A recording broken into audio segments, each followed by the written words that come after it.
அனைவருக்கும் வணக்கம்.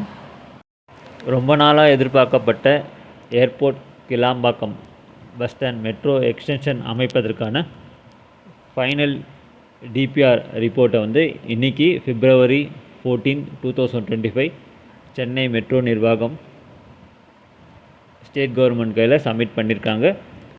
இதில் என்ன ஒரு சேஞ்சஸ்னால், முன்னாடியே ஒரு வாட்டி டிபிஆர் ரிப்போர்ட் ஸ்டடி பண்ணி கவர்மெண்ட் கையில் கொடுத்துட்டாங்க. பட் ஏர்போர்ட்லேருந்து கிளாம்பாக்கம் பஸ் ஸ்டாண்ட் வரைக்கும் எலிவேட்டட் ரோடு அமைப்பதற்கான அந்த ப்ரொப்போசலும் இருந்ததுனால தான் ரொம்ப நாளாக டிலே ஆச்சு இந்த ரூட்டில் மெட்ரோ எக்ஸ்டென்ஷன் வேலைகள் தொடங்கிறதுக்கு.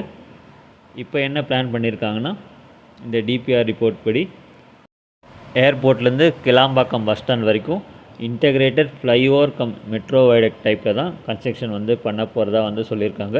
அதாவது ஃபஸ்ட்டு லெவலில் நார்மல் வெஹிக்கிள்ஸ் போகிற ஃப்ளைஓவர் இருக்கும், அதுக்கு மேலே மெட்ரோ வைடக்ட் வந்து அமைப்பாங்க. ஆல்மோஸ்ட் ஏற்கனவே சென்னை மெட்ரோ ஃபேஸ் 2 காரிடார் 5ல் மியாட் ஹாஸ்பிட்டல்லேருந்து முகலிவாக்கம் வரைக்கும் integrated flyover cum metro viaduct தான் அமைக்கிறாங்க. அதே மாதிரி தான் இந்த ஸ்டெச்லேயும் ஏர்போர்ட்லேருந்து கிளாம்பாக்கம் பஸ் ஸ்டாண்ட் வரைக்கும் integrated flyover cum metro viaduct construction டைப்பில் தான் அமைக்க போகிறதா சொல்லியிருக்காங்க. அதாவது முதல் தடத்தில் நார்மல் வெஹிக்கிள்ஸ் போகிற அந்த ஃப்ளைஓவர் இருக்கும், அதுக்கு மேலே மெட்ரோ வைடக்ட் அமைக்க போகிறாங்க. எனக்கு தெரிஞ்சு ஒரு சில இடத்துலலாம் ரொம்ப சேலஞ்சிங்காக இருக்கும் இந்த கன்ஸ்ட்ரக்ஷன் பண்ணுறதுக்கு. ஏன்னா பல்லாவரம், குரோம்பேட், தாம்பரம், பெருங்கலத்தூர்லாம் ஏற்கனவே ஃப்ளைஓவர்ஸ் இருக்குது. அந்த ஃப்ளைஓவருக்கு மேலே இந்த இன்டகிரேட்டட் ஃப்ளைஓவர் அந்த பேஸ் வந்து அமைக்கணும், அதுக்கு மேலே மெட்ரோ வைடக்ட் அமைக்கணும். ரொம்பவே சேலஞ்சிங்காக தான் இருக்கும். இந்த ரோடு உங்களுக்கு ஆல்ரெடி தெரிஞ்சிருக்கும், ஒரு பிஸியான ரோடு. ஏர்போர்ட்லேருந்து பல்லாவரம், குரோம்பேட், தாம்பரம்லாம் டிராஃபிக் எப்போவுமே அதிகமாக இருக்கும். இந்த ரூட்டில் அந்த மெட்ரோ கன்ஸ்ட்ரக்ஷன், அதாவது almost double decker metro construction டைப்பில் தான் பண்ண போகிறாங்க. அதில் என்ன ஒரு டிஃப்ரென்ஸ்னால், ஃபஸ்ட்டு லெவலில் வெஹிக்கிள்ஸ் போகிற ஃப்ளைஓவர் டைப்பில் இருக்க போது, அது ஒரு சின்ன டிஃப்ரென்ஸ் தான். ஸோ ரொம்பவே சேலஞ்சிங்காக இருக்க போகுது. பட் வேறு வழி கிடையாது. இந்த ஸ்டேஜில் மெட்ரோ கனெக்டிவிட்டி ரொம்ப தேவை கிளாம்பாக்கம் பஸ் ஸ்டாண்ட் வரைக்கும். ரொம்ப வருஷத்துக்கு முன்னாடியே இந்த வேலைகள் வந்து தொடங்கியிருக்கணும். பட் இப்போ தான் வந்து டிபிஆர் ரிப்போர்ட் வந்து சப்மிட் பண்ணியிருக்காங்க.